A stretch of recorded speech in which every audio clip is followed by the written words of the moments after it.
Welcome to Strength for Today's Pastor, conversations with current senior pastors and leaders which will strengthen and help you in your pastoral ministry. And now, here's your host, Bill Holdridge of Poyman Ministries. Welcome to Strength for Today's Pastor. This is our passion to strengthen pastors and church leaders that their churches might be stronger and healthy. Today, we have Pastor James Chapman. James is an associate pastor, serving under and with senior pastor Sandy Adams of Calvary Chapel Stone Mountain in Lilburn, Georgia. This is a recording of a message James delivered at the Deep South Pastors and Leaders Conference last September 2025. The title of his message is Armor Bearers.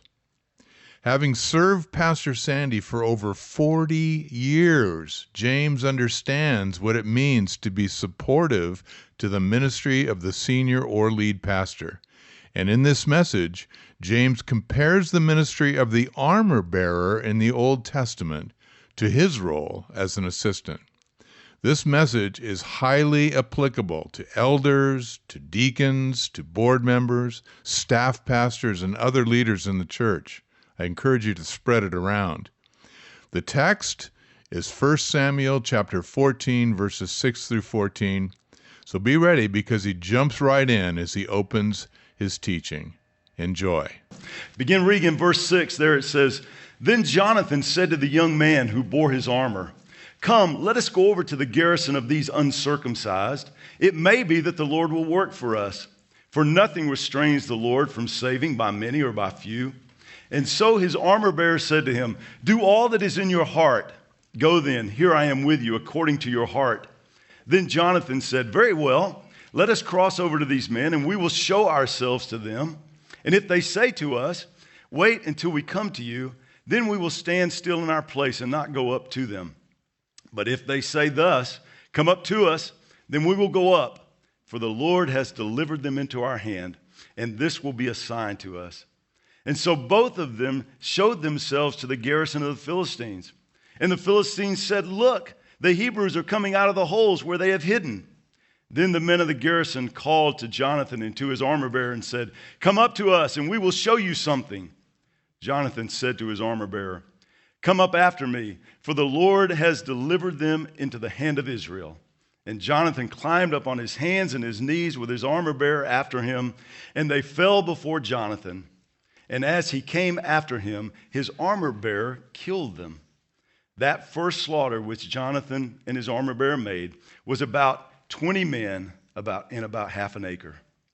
You know, in the Bible, the armor bearer is an interesting character. There are 5 armor bearers mentioned in the Old Testament that seem to be of some note. The first we find in Judges chapter 9. His name was Abimelech, and he had an armor bearer. He was one of the 70 sons of Gideon. Gideon was quite productive. And you remember the story. Abimelech, he was a bad guy. He, through treachery, decided that he was going to become king of Israel.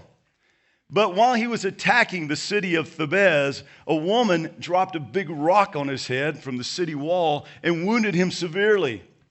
And realizing that he was going to die, he ordered his armor bearer to kill him because in his pride, he didn't want it to be said that a woman killed him. Well, this wouldn't be the last leader that asked his armor bearer to kill him. It seemed to be part of the armor bearer's life. In 1 Samuel 14, we find that Jonathan has an armor bearer here. He's featured in this famous story that we just read. And we'll examine this armor bearer a little more later. In 1 Samuel 16:21, we discover that David was actually the armor bearer of King Saul for a short period of time. In 1 Samuel 31, King Saul has another armor bearer after David, and just like Abimelech, after Saul is wounded by the Philistines, he orders his armor bearer to kill him so that he doesn't fall into the hands of the Philistines. It seems to be an important job of the armor bearer is to make sure that you kill your master at some point. We'll get more to that later. How to take over a church in one easy step for assistant pastor. But this guy, he refuses to kill King Saul. Apparently, out of fear that he would be held accountable for the life of the king. So moments later, Saul, of course, falls on his sword, and his armor bearer follows suit and commits suicide in the same way. The last one we see is in 2 Samuel 23. We find Joab has an armor bearer. This armor bearer is mentioned by name as one of David's mighty men. He's a guy by the name of Naharai. I'm going to guess that that's how you pronounce it. And I mention him by name because I figure if you're one of David's mighty men, you deserve to have your name butchered by somebody later in life. Now, from the history of the armor bearer, we learn 4 or 5 various responsibilities that they had in addition to killing their superiors off at some point. And I'm going to suggest to you this morning that the role of the armor bearer is one of the best illustrations of an assistant pastor that there is in the Bible. An assistant pastor, an elder, a church leader. And we're going to look at the 5 primary functions that we see from history and from the Bible of what these guys actually did. And here they are. Number 1, they carried the weapons for their superiors. See, this was the most obvious duty of the armor bearer, how he got his name. He carried the weapons and the armor of the guy his commander, the guy he worked for. Number 2, he provided support in the battle for his superior. In other words, armor bearers would often replace broken and lost equipment in the heat of battle. And often he would fight alongside his leader. Number 3, he acted as a bodyguard to his superior. The armor bearer was responsible for the commander's safety. This included watching his back, making sure that in the midst of combat, he didn't get attacked from his blind side. Somebody was there to look out for him. Number 4, he was a sort of a personal attendant to his superior. Armor bearers could be called personal attendants or a body man. He would attend to the leader's personal needs. Part of David's role as King Saul's armor bearer was to do what? It was to play music for him when he was freaking out and having his emotional and mental breakdowns. Some of you may do that for your senior pastor. I'm not sure, but probably wouldn't be a bad job. And then number 5, he would slay the wounded left by his superiors in battle. And as we'll see today, our story, we're going to see how the armor bearer finished off the wounded that were not killed by Jonathan. So the role of the armor bearer is an interesting and a challenging one. And like I said, I think it's the perfect illustration of the assistant pastor of the church who comes alongside his pastor to help provide assistance to him. In my 44 years of walking in this role, I've had plenty of opportunities to do the very things for my pastor that are illustrated in these responsibilities. And I'm going to talk about some of those today. So we're going to consider and compare these 2 roles for a moment. And so if you're an assistant pastor or an elder or just in a support role there in your church, helping your pastor, I'm going to give you some questions that I want you to ask yourself honestly this morning. And here they are. We're going to take them one at a time. First, do I carry the weapons and armor for my senior pastor? Now, in other words, let's put it another way. Am I carrying some of the weight of ministry so that my pastor doesn't have to carry it all? Are you sharing in the load and area of ministry where he's asked you to be responsible? Or are you doing your job haphazardly so that he has to come along behind you and make sure that you're doing your job? Trust me, if that's the case, you're not helping. You're making his job harder. We had a poster in the restroom of the place that I once worked when I was in high school and college. It was a simple poster. It had just a phrase on it. It said, "Half done work helps no one." And I have never forgotten that. I think of that often because this is true in ministry, guys. When we have the responsibility of caring for people and of teaching people's God's word, and we do it halfway, guys, it's dangerous and it's damaging to people. Listen, whatever weight of ministry that your pastor has given to you, you need to do it well. You need to help him carry that burden. Now, others of you may be making your pastor's job more difficult because you're assuming responsibilities in areas of ministry that he hasn't asked you to. and where he doesn't need you. In other words, rather than stay in the area where you're supposed to be, you're getting in the way of other people doing the jobs that the pastor has put them in charge of. In other words, to put it bluntly, you've got to learn to stay in your lane. We talk about that a lot around here, staying in your lane. You know, one of the things your pastor is counting on you to do is to care and manage people. And you don't want to become a hindrance to him by getting in the way and frustrating the work. And this was a lesson I had to learn, because oftentimes I would get involved in what other people were doing, other people were responsible for. See, years ago, it was just Sandy and I. That was all there was. And I was involved in every meeting. I was involved in every decision. And so I just got used to that. I wanted to be a part. Well, as the staff grew, Sandy no longer needed me in certain areas of ministry. We had a worship leader, thankfully. We had a youth pastor. We had somebody to handle the facility. We had a children's ministry director. We had all of these people, but there were times when we'd be sitting in a staff meeting and I would jump into the conversation that frankly didn't involve me. And I could see Sandy getting so frustrated. Like, why don't you shut up?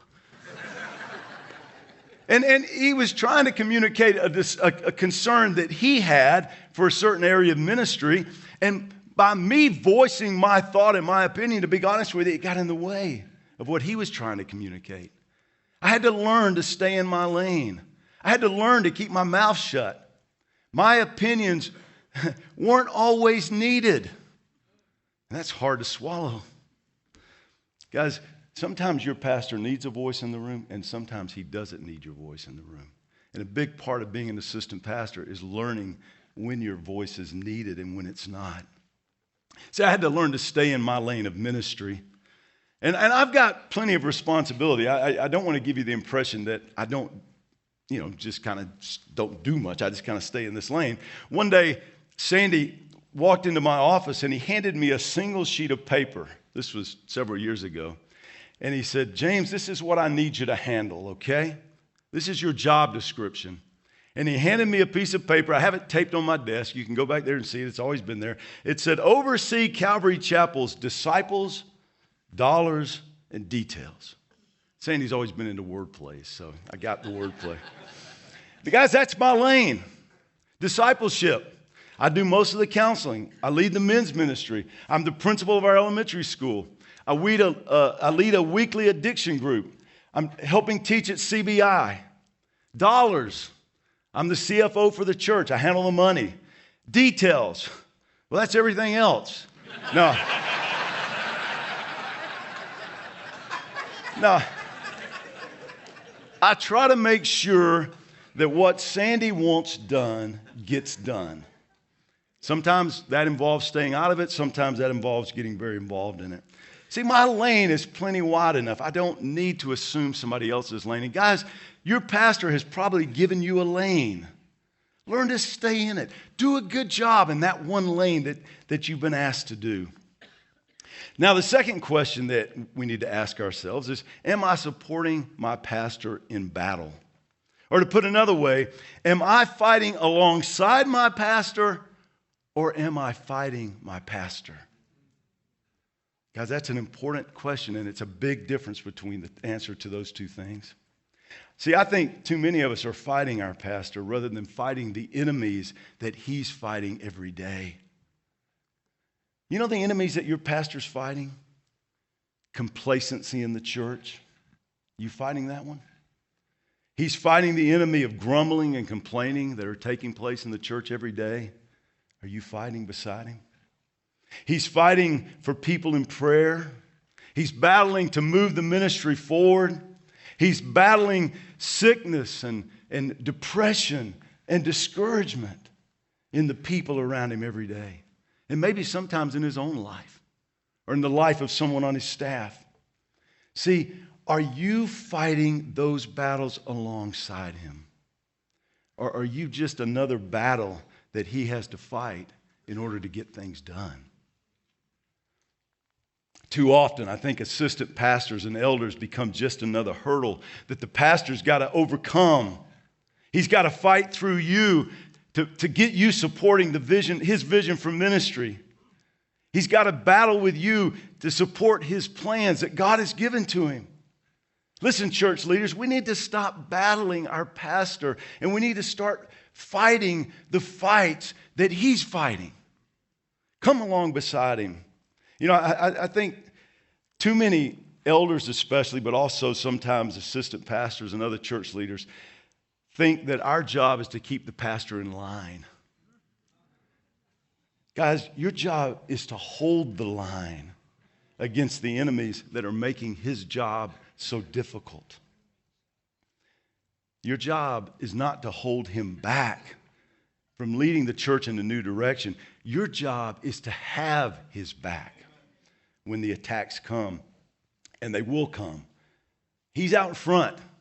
He's leading, and if you're trying to follow Jesus, trust me, the attacks are going to come. Folks, listen, it's time we get in the battle.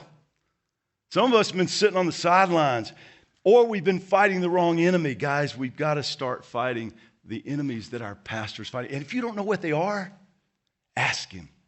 I can promise you, he'll let you know. The third question we need to ask ourselves this morning is, like the armor bearer, are we acting as bodyguards for our pastor? Now, yes, there are times when I think of that in physical terms. Sometimes on Sunday morning when Pastor Sandy's teaching on a particularly controversial subject, I make sure that I'm kind of close by. We had this happen several weeks ago. He was teaching, and I don't remember. There's plenty of controversy in the Bible. I don't remember what the subject. But we had a guy walk in, and I don't know how the ushers didn't stop him. But we had a guy walk in. And I'm not knocking any of this, okay? He's tatted up. He's got on this leather jacket, this long leather. He's got a big old belt with a big old knife hanging on his side. He walks through the doors, walks all the way down the aisle, and sat on the front row, right in the middle of the sermon. Well, I'm sitting up there, and I slowly begin to make my way down, and I go through, and I'm sitting right there behind the glass because I'm thinking, what is going on here? And then in my mind, I'm chewing out some ushers, but we'll get to that later.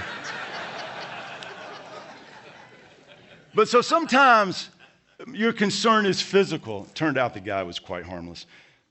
The knife scared me, though. But other times, though, you've got to stay close because there's plenty of argumentative brothers who will verbally attack your pastor. We've got to stay close. But more likely, my job as guarding his back is going to be protecting him from things like unfair criticism or rebellious attitudes that are developing within the church, making sure they don't gain momentum. See, your pastor needs you to have his back. He needs someone who's looking behind him. You know, God created us where we can't see behind us. I often wonder, God, why don't you just put eyes in the back of our head? You could have created us that way, you know, but we don't. Because we need other people. We need somebody to tell us and to watch what's going on behind us. See, we need a loyal friend to guard our six. I think maybe the greatest fear of most senior pastors is not just that they'll get stabbed in the back. I think they've kind of, well, okay, that's going to happen. But that they get stabbed in the back and they never see it coming. See, part of our job is to help him see it coming. To know what's going on in the fellowship, to listen to what's going on, and to stomp out some of the bad things that can get him. You know, one of the saddest statements in the writing of Shakespeare appears when he's recounting the assassination of Julius Caesar. Caesar looks and he identifies among his conspirators his good friend Brutus. And that's when Shakespeare has him utter the infamous phrase, "Et tu, Brute?" That's pretty good, wasn't it? Et tu. I practiced that. It's my Latin. Et tu, Brute. What it means is, even you, Brutus, even you. See, Julius Caesar, he knew that there were people that were out to get him. But what broke his heart was that among those people was the guy he trusted. See, we've got to make sure that those words never get uttered about us. We got to have our pastors back.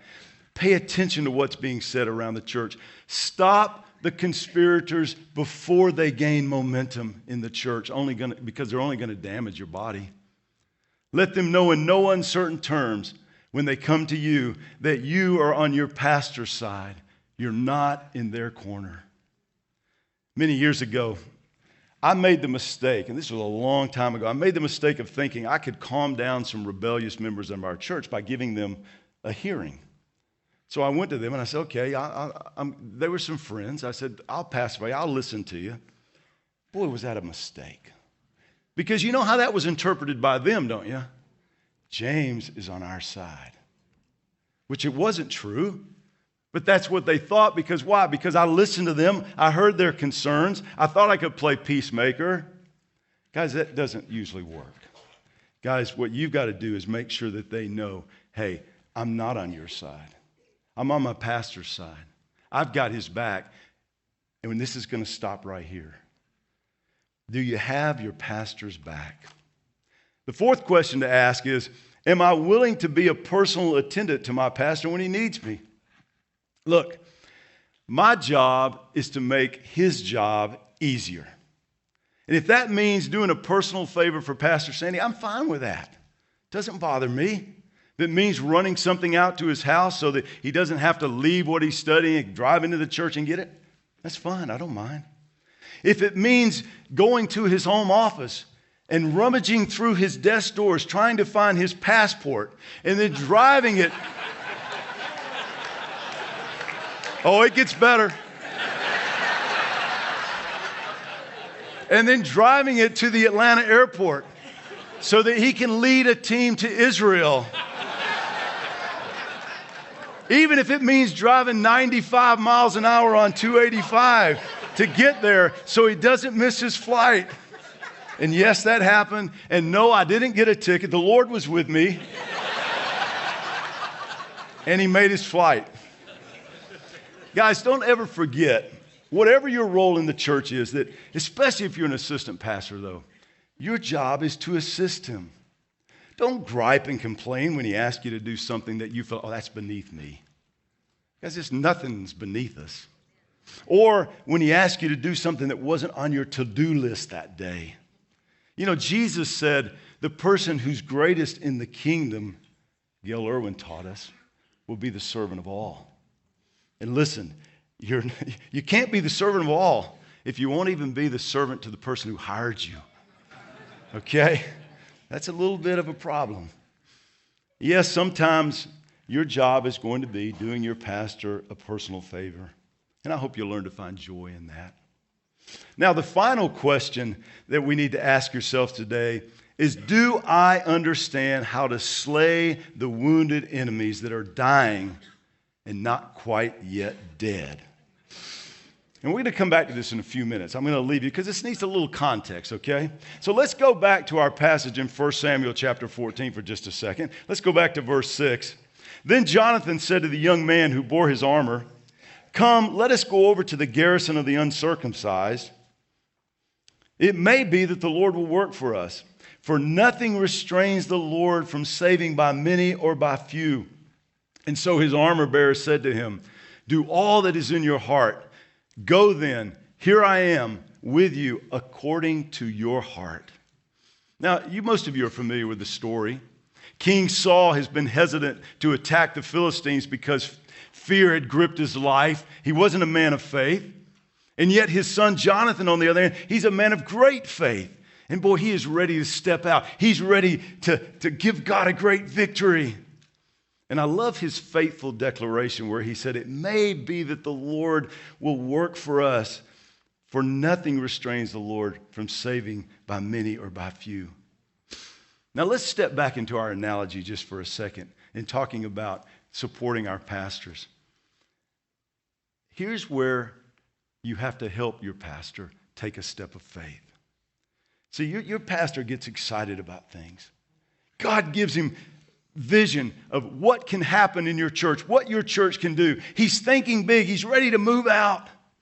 And if your pastor came to you, how would you respond if he came to you with some big plans? See, I'm afraid too many of us respond like this. Have you really thought about that? Have you really thought about what could go wrong? Have you looked at this problem? Or have you looked at that problem? Are you sure you really want to do this? Now, guys, I'm familiar with those sentences because in too many occasions, I've said that exact thing to Pastor Sandy.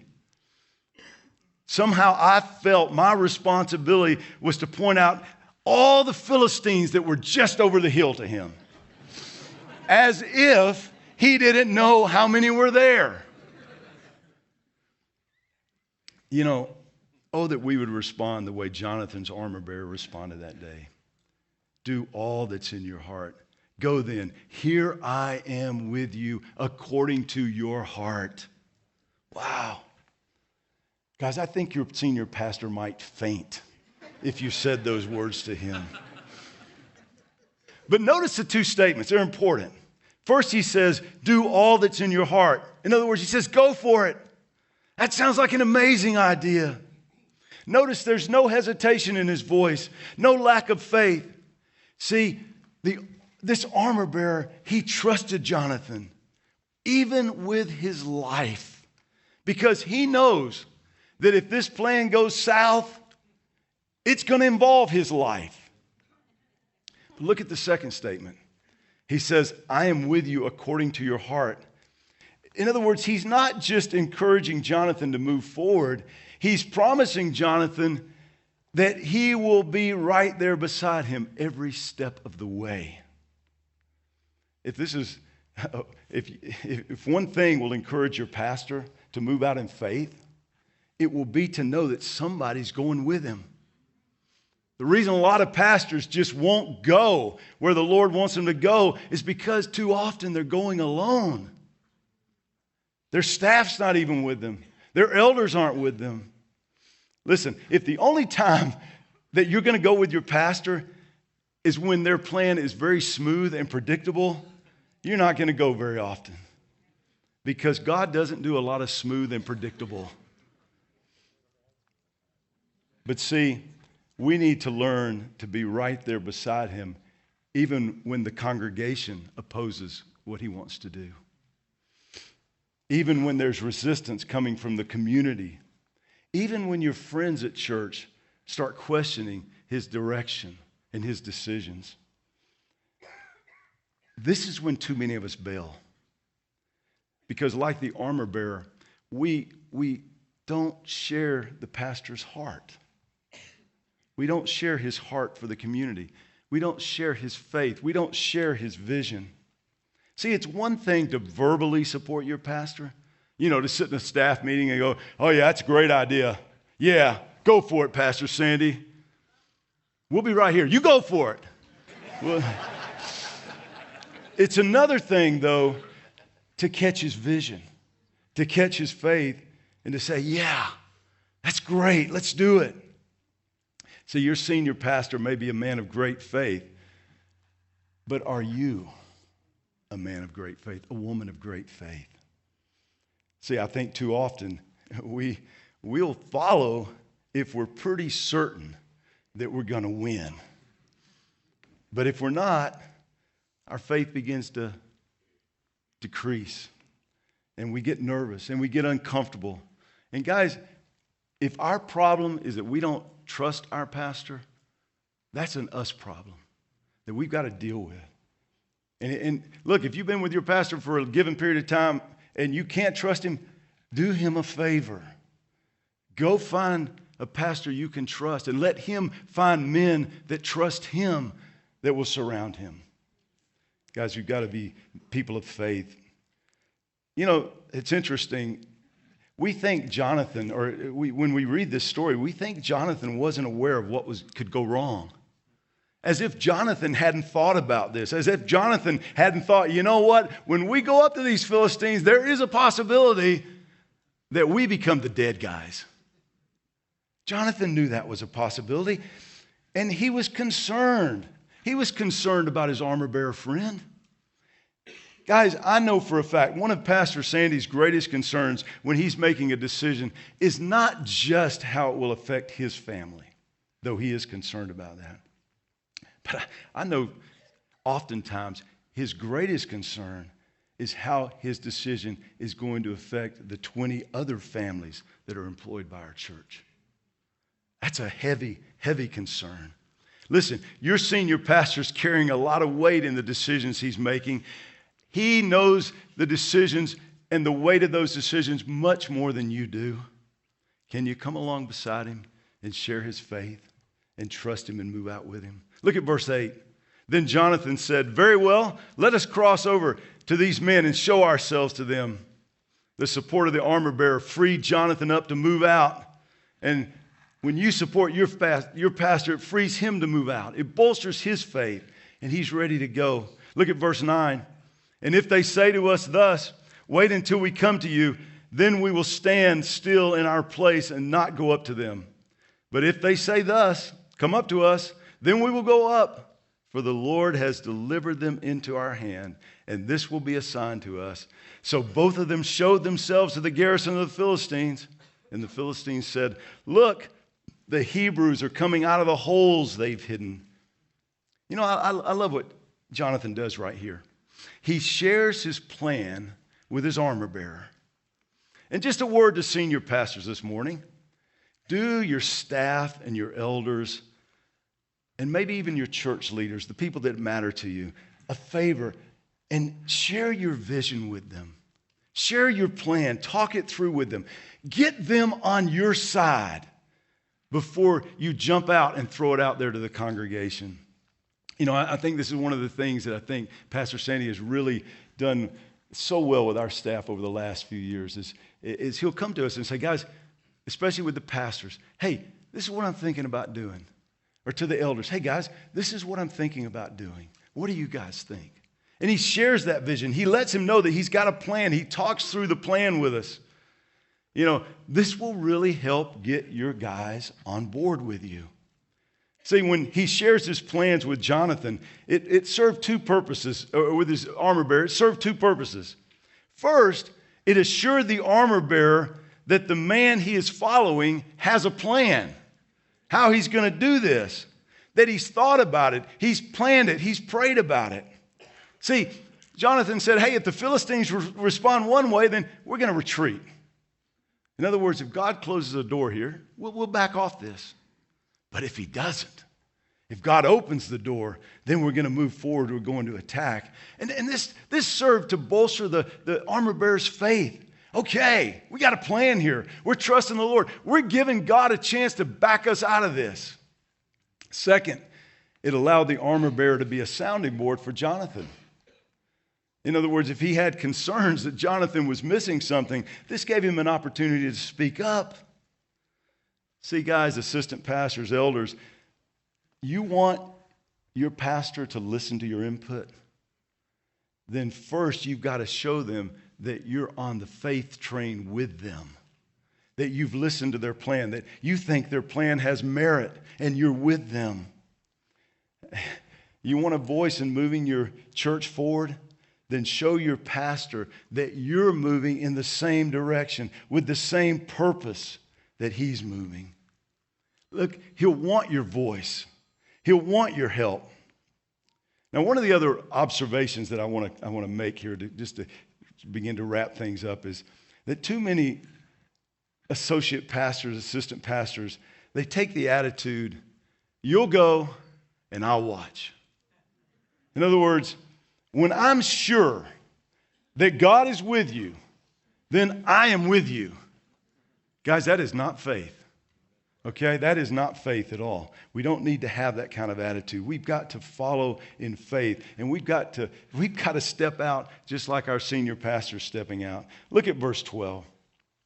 Then the men of the garrison called to Jonathan and his armor bearer and said, "Come up to us, and we will show you something."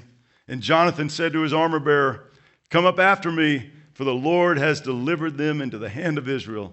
And Jonathan climbed up on his hands and his knees with his armor bearer after him. And they fell before Jonathan, and he came after them, and his armor bearer killed them. As I mentioned earlier, part of the job of the armor bearer is to finish off the wounded enemies. Jonathan left a few. The armor bearer comes along. "Hey, we got him. Sounds like a great job to me. You do all the fighting. I got him. Yeah. But see, a lot of times that's the way it happens. Jonathan is leading the fight. He's taking it to the Philistines. The armor bearer is close behind, rendering the death blows. See, the armor bearer knew his job to make sure that the dying are indeed dead. The armor bearer knew his role. He didn't get ahead of Jonathan. See, Jonathan was the trained warrior. He was the expert fighter. The armor bearer's job was to follow and to finish. Guys, I know sometimes in our zeal and excitement to do your job, you start doing more than your your senior pastor needs you to do. See, he doesn't need you out in front of him. He needs you following behind, making sure that the problems are solved. In Jonathan's case, stabbing a few guys, making sure they're done. See, much of the role of the assistant pastor, the elders, it takes place backstage, out of the spotlight. And this is where your pastor needs you.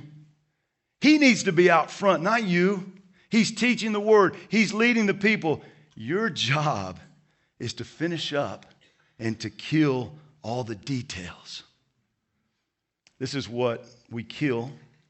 We finish off the details. We dot the I's. We cross the T's of ministry. We finish things up. He gets it started, but then we come along and we finish it up. Part of my job on Sunday morning is to stay close to Pastor Sandy in case, we all the time have people coming up wanting something from him. And you know what he's able to do? Hey, I'm going to introduce you to Pastor James. He's going to take good care of you. Or I'm going to introduce you to Pastor Andrew. Andrew knows exactly what you need. We stay close because he doesn't have time to give that particular person in that moment the attention they need and they deserve. Or the specific need. Sometimes it's benevolence. He doesn't want to get involved in telling people no in benevolence. He lets us do that. And so we got to know where our role is in finishing off the details. See, our job is to kill the details of ministry. 2 weeks ago, I arrived early on a Sunday morning and we had this huge dead deer lying right up in front of our church on the side of the road. And just welcoming people to come to worship. Just so inviting.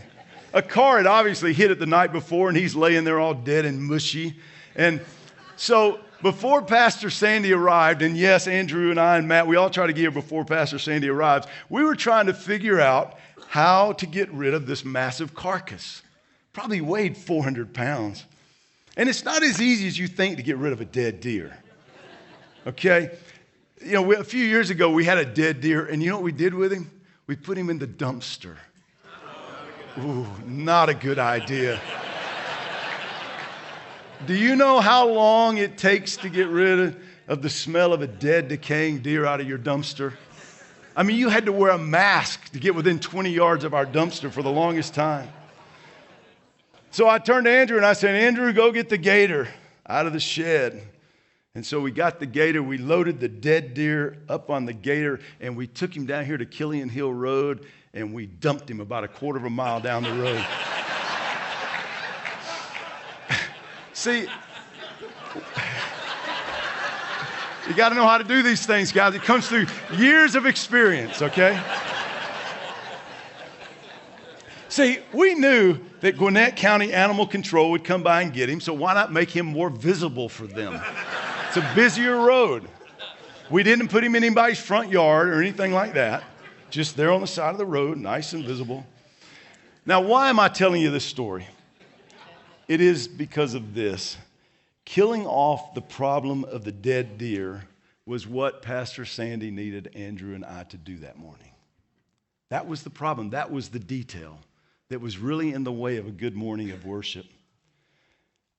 Later that morning, I was telling Sandy about the dead deer problem, and he commented very simply but true. He said, just another day in the life of an assistant pastor.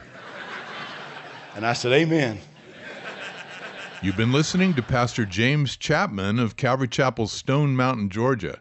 If you'd like to reach out to James, you can connect with him through the Contact Us page on their church's website, which is calvarycsm.com. That's calvarycsm.com.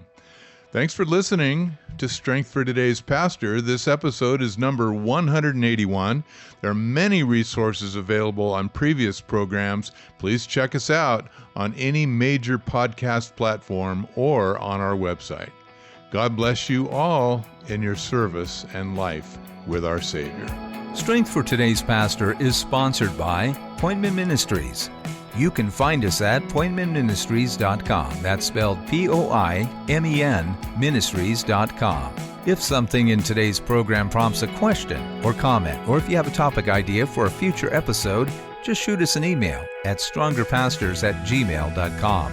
That's strongerpastors@gmail.com. May the Lord bless you as you serve Him, His pastors, and His church.